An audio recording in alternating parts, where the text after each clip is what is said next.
Texas mineral Wales කියන ප්‍රදේශයේ තියෙන හිල් හවුස් කියන තැන අතිශයින්ම ශාපයට ලක් වෙලා තියෙන ප්‍රදේශයක් විදිහට මිනිස්සු අතර ප්‍රසිද්ධයි. දැන් මෙන්න මේ ගෙදර අයිතිකාරයෝ වෙන්නේ කැතරින් සහ එඩ්වර්ඩ් කියන කපල් එක. මෙයාලා ගොඩාක් වෙලාවට මේ ගෙදර ආගන්තුකයන්ට රෙන්ට් එකට දෙනවා. මෙහෙම කරන්න මේ හොල්මන් සම්බන්ධ දේවල් ගැන කුතුහලයක් තියන අයට මේකේ ඇත්තම අත්දැකීම ලබා දෙන්න ඕනේ නිසා. මේ ගෙදර රැයක් ගත කරපු ගොඩාක් අය කියලා තිබුණු දෙයක් තමයි කවුරු හරි කෑ ගහන සද්ද වගේම එයාලගේ ඇඟ සූරපු සිද්ධීන් වගේ දේවල් වලට එයාලට මුහුණ දෙන්න සිද්ධ වෙලා තියෙනවා කියන එක. ඒ වගේම තමයි සමහරක් අයට ගෙදර තියෙන එක එක දේවල් වලින් දමලා ගහපු සිද්ධීන් පවා වාර්තා වෙලා තියෙනවා. මේ ගෙදර අයිතිකාරයෝ කියන විදිහට මේ ගෙදර රැයක් ගත කරපු ගොඩාක් අය කම්පණයට පත්වෙන දේවල් වෙලා තියෙනවා කියන එක. ගොඩාක් අය මේ ගෙදර රැයක් ගත කරන්න හිතාගෙන ආවත් එහෙම ඉන්නේ හරිම අඩු ප්‍රමාණයක් කියලත් මේ පුද්ගලයා කියලා තිබුණා. එක දවසක යාළුවෝ සෙට් එකක් නිකන් ආතල් එකට වගේ මේ හිල් හවුස් එක පැත්තට යන්නේ මේ දේවල් ඇත්තද කියලා බලන්න ලොකු කුතුහලයක් ආපු නිසා. දැන් මෙන්න මේ යාළුවෝ ගෲප් එකේ ඉන්න කවුරුත් අස්වාභාවික ගවේෂකයෝ නන් නෙමෙයි. කොටින්ම කිව්වොත් මෙයාලා මේ අස්වාභාවික හොල්මන් වගේ විකාර දේවල් විශ්වාස කරන අය නන් නෙමෙයි. හැබැයි මෙන්න මේ හැම දෙයක්ම වෙනස් වෙන්නයි යන්නේ. මෙන්න මේ යාළුවෝ සෙට් එකේ ඉන්න වික්ටෝරියා කියන කාන්තාව ඇඳේ හාන්සි වෙලා ඉන්න ගමන් මේ ගෙදර ශාපයට ලක් කරපු එක්තරා ආත්මයක් ගැන විහිළු කරන්න පටන් ගන්නවා. ඔයාලට කියන්න ඕන දෙයක් තමයි මේ දේ විහිළුවක් විදිහට ඉවර වුණේ නම් නැහැ.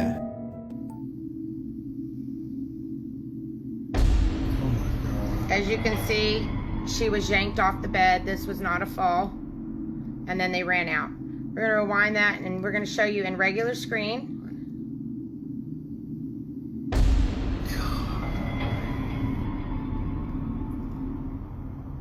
මොකක් හරි දෙයක් වික්ටෝරියාව ඇඳෙන් එළියට ඇදලා ගන්නවා ඔයාලට පේන්න ඇති. මේ සිද්ධියට මේ යාළුවෝ සෙට් එකම කලබල වෙන්න පටන් ගන්නවා. වාසනාවකට වගේ මේ හැම දෙයක්ම කැමරාවේ රෙකෝඩ් වෙලා තියෙනවා. වික්ටෝරියා ආපහු නැගිට්ට ගමන් මේ සෙට් එකම එළියට දුවන්න තීරණය කරනවා. කොටින්ම කිව්වොත් එක්කෙනෙක් බය වුණු පාර එයාගේ ෆෝන් එකත් කාමරය ඇතුලේ දාලම තමයි දුවන්නේ. දැන් පැයකට විතර පස්සේ පාන්දර 3ට විතර ඩ්‍රිව් කියන පුද්ගලයා මේ අස්වාභාවික සිද්ධීන් ගැන පරීක්ෂණයක් කරන්න තීරණය කරනවා. එයා අර සිද්ධිය වුණ කාමරයට ඇතුල් වෙලා හරිම ආක්‍රමණශීලී විදිහට අර ආත්ම සමාච්චල් කරන්න පටන් ගන්නවා. එයා මේ ආත්මය බියගුල්ලෙක් කියලා විහිළු කරන්නත් පටන් ගන්නවා. ඒ වගේම මේ පුද්ගලයා කියනවා මේ ආත්මයට ඕනෙම කෙනෙක්ට පහර දෙන්න ඕනේ නම් ඇයි මේ ආත්මය පුරුෂයන්ට පහර නොදෙන්නේ කියලා. Look at the guy in the white hat right here, guys. Follow him. Before I can even finish my sentence, I'm in the air. All right, we're going to pull it back. I ran right through both of them. Did you see he got pushed?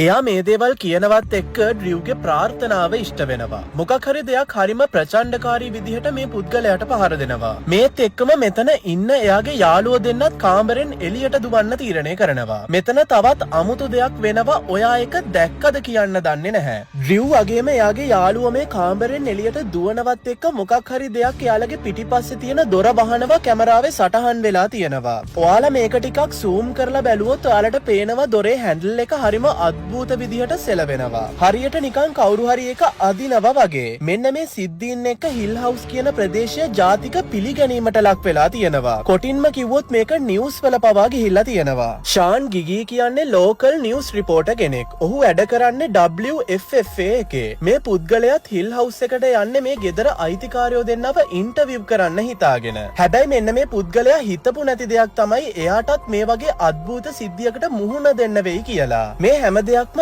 එයාගේ news කැමරාවේ සටහන් වෙලා තියෙනවා. Did you hear that? In the middle of the interview, we heard something scratching.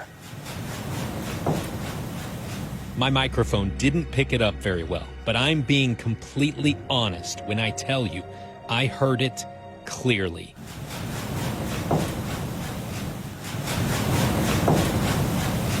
මෙන්න මේ හිල් house එකේ තියෙන කම්පනකාරී සිද්ධීන් කවදාවත් අඩු වෙලා නැහැ කියලා වාර්තා වෙලා තියෙනවා. මතකද වික්ටෝරියාව ඇඳෙන් තල්ලු කරපු සිද්ධිය? මේ සිද්ධිය වෙලා අවුරුද්දකට පස්සේ වික්ටෝරියා ආයෙත් හිල් හවුස් එකට එනවා. දැන් මෙන්න මේ වෙලාවේදී මොකක් හරි දෙයක් එයාගේ පිට සූරලා තියෙනවා. නිකන් සූරලා නෙමෙයි, ඒ සූරපු පාරට එයාගේ ෂර්ට් එකේ ලේ ගෑවිලා තියෙනවා.